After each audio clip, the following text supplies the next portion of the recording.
of Bangladesh to address climate change has been globally recognized.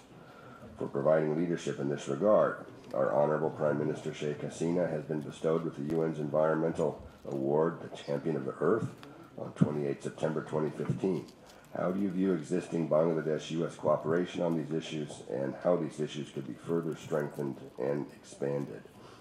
As I noted, the closing of, or the conclusion of a global agreement on climate change is a tremendous accomplishment. But this would not have happened without very strong leadership from developing nations. And it would not have happened without very strong leadership from Bangladesh.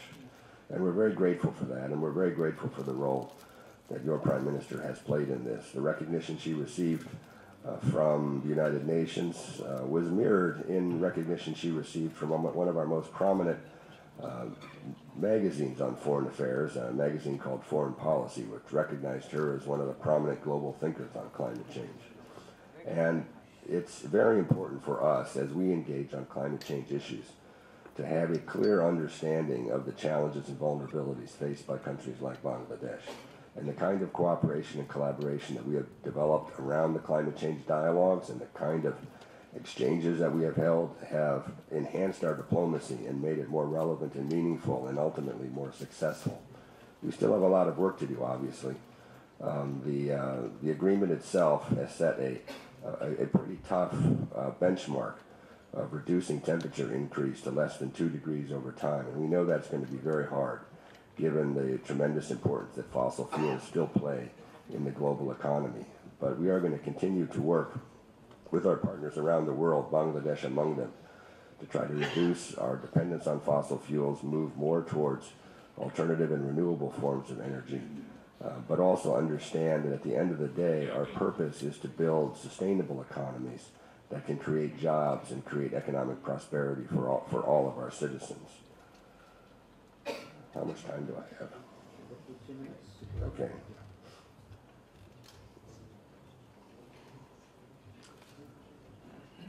Okay, here is a question that says, the United States has been one of the two superpowers for about half a century and the only superpower for about a quarter of a century. Middle East problems, Palestine issues have not been resolved so far. Is it because the United States has not tried hard enough to resolve those issues? That's a great question. I would say that we have tried hard, and we will continue to try hard on those specific issues. But the world's a big place, and a quarter of a century is not a long time. But this actually gives me an opportunity to speak a little more broadly about the challenges we face going into deeper into the 21st century, because we're in a very different kind of world. When I began my career as a diplomat in 1984, the Soviet Union was alive and well, the Cold War was in full swing, the global economy was bifurcated between free market systems and closed market communist systems. And it was quite a different place than it is today. When I think about the changes that have occurred over the 30 years of my career, I think I've seen a lot. But the reality is, as we look into the future, the kinds of changes that we're going to be dealing with are going to be quite dramatic, and they are going to be accelerating over time because the drivers of change have globalized, so that change is actually accelerating. And this is going to put an enormous strain on our institutions of global governance, and it's going to put enormous strain on our bilateral and larger multilateral diplomacy. When it comes to institutions of global governance, we're seeing that strain already. Bangladesh, which plays such an important role in peacekeeping operations, must feel it, because our peacekeeping operations are strained everywhere at this point in time. When you look at the refugee situation right now, there are 60 million displaced people in the world. This is the largest number of displaced people in recorded history, since people began keeping these kinds of records. And the International High Commission on Refugees is literally overwhelmed with the demands that it is facing right now. And this is true across the board. And so this means that we need to look for ways to revitalize our institutions of global governance and make them more responsive. and relevant and capable, but it also means that we need to rethink how we do our diplomacy more broadly, and we need to understand that increasingly how we move forward is going to depend on the kinds of alliances and partnerships we build. In other words, it's no longer going to be a question about whether or not the United States has solved this problem or hasn't solved the problem. It's the extent to which our diplomacy, working with our partners and allies around the world, are able to create an environment in which countries working together can solve problems.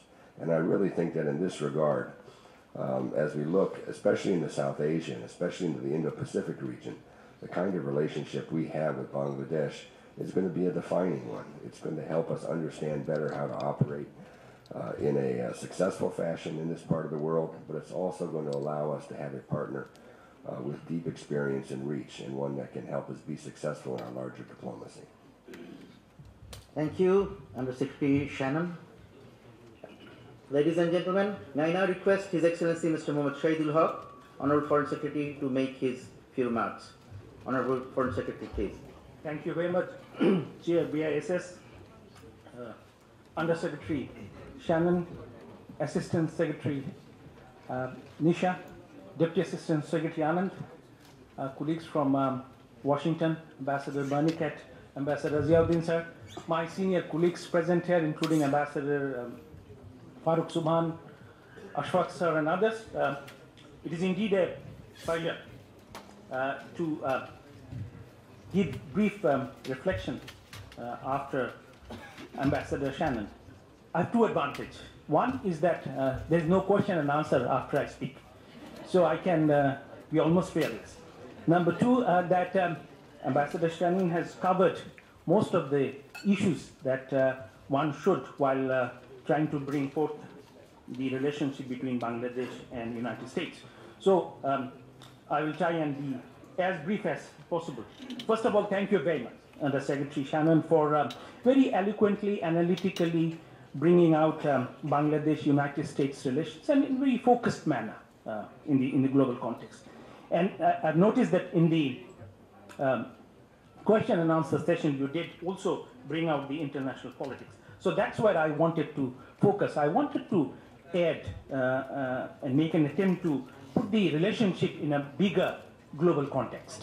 The relationship which Bangladesh-United States relationship grows within a bilateral context, but there's also a multilateral and a regional context within which we should also look for in terms of geopolitics and geoeconomics. And also, I thought that I should also try and flag how Bangladesh would look in 2030-35 in terms of not geopolitics. That I leave it for another day, but geoeconomics, which Undersecretary has pointed out.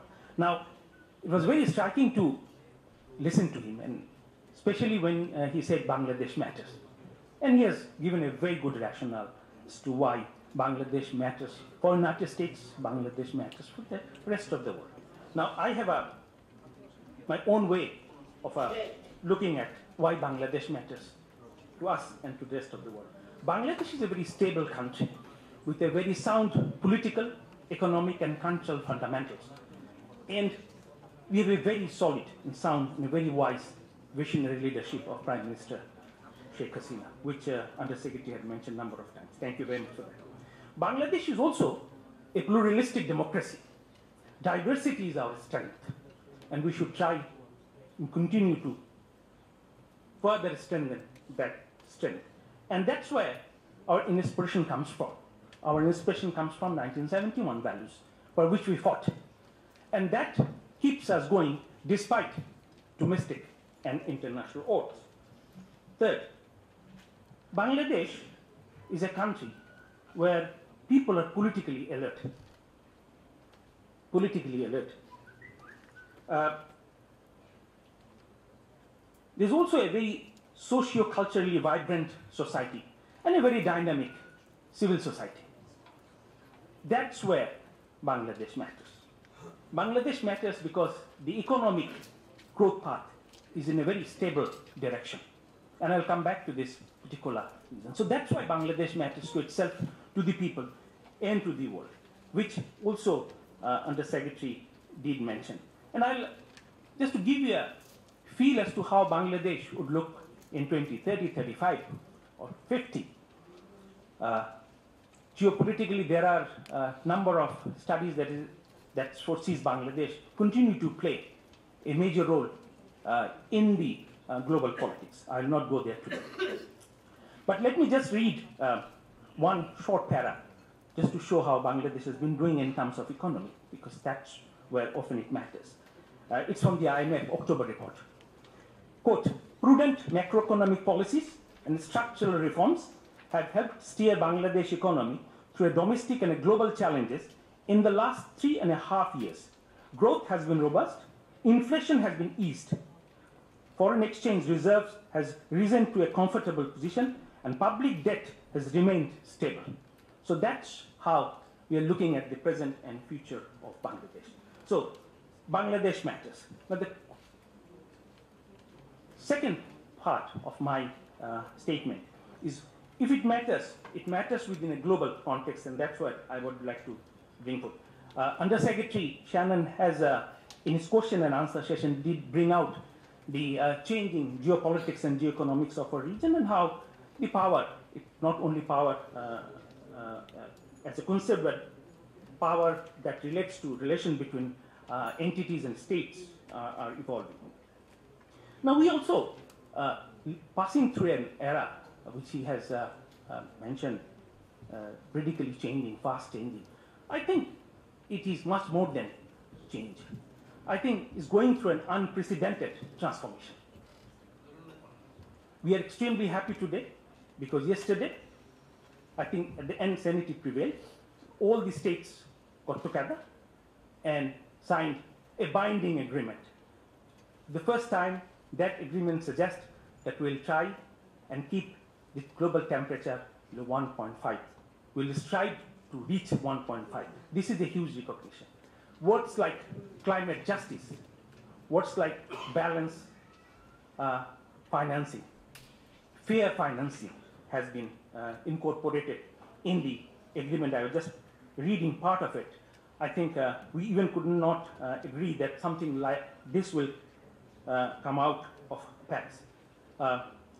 Ambassador Shannon has indicated that some of the countries, some of the leaders, including President Obama and our Prime Minister, has been working, trying to bring sense in our negotiations. So certainly there will be a time when we'll look at more into the climate change issues. This year, another thing has happened. For the first time, we also agreed that business as usual in terms of development intervention can no longer be sustained. So we need to have a different kind of interventions, which is known as 2030 Development Agenda. And I still remember President Obama in New York forcefully putting forward United States support, along with other countries and our Honorable Prime Minister as well, as to how we would like to look at 2030 in terms of global development. But I wish we could stop here and go back with a win-win situation. That's not the case. There are also things that are happening in our society, around the world, which is extremely disturbing. The Secretary Shannon has given a very good rational answer to some of the debates that we are currently seeing, not only in the United States, but also in other countries, and some of the very disturbing things that we are seeing is also creating many difficulties. And you know, I'm looking at, this morning also I was looking at Honorable Prime Minister's statement at the UNGA last year, and she identified two major changes, global challenges for the community. One is the climate change, which I think we can manage, but the other one is the terrorism and countering extreme violence.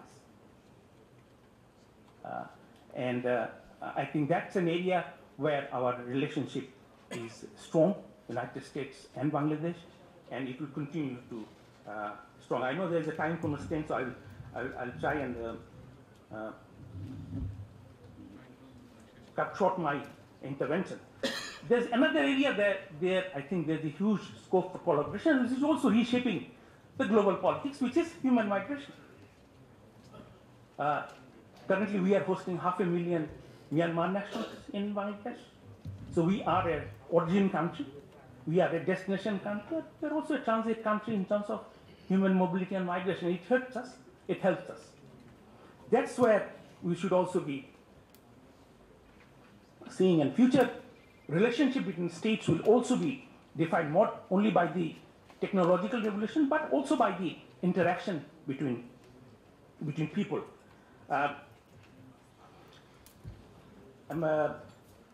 Undersecretary Shannon has rightly pointed out in terms of connectivity and how that will reshape South Asia, Southeast Asia. That can take a whole lecture. Thank you very much. I think there we also need to work together. We are currently working on a number of proposals, not only connecting the South Asia, but also connecting South Asia and Southeast Asia. And in this endeavor, Bangladesh seems to be taking a lead role. As our Honorable Prime Minister has often says that, we would like to see Bangladesh taking a lead role in creating a bigger space in the world connecting South and Southeast Asia. I will end with some figures that recently came out of IMF in terms of how Bangladesh should be 2030, because I think the things we'll be doing it now, it will help putting the relationship in perspective. Now, according to the IMF studies, the nominal GDP for Bangladesh will be in 2034 will be 1,044 billion from current 174 billion. So the economy will grow, and economy will grow depending on its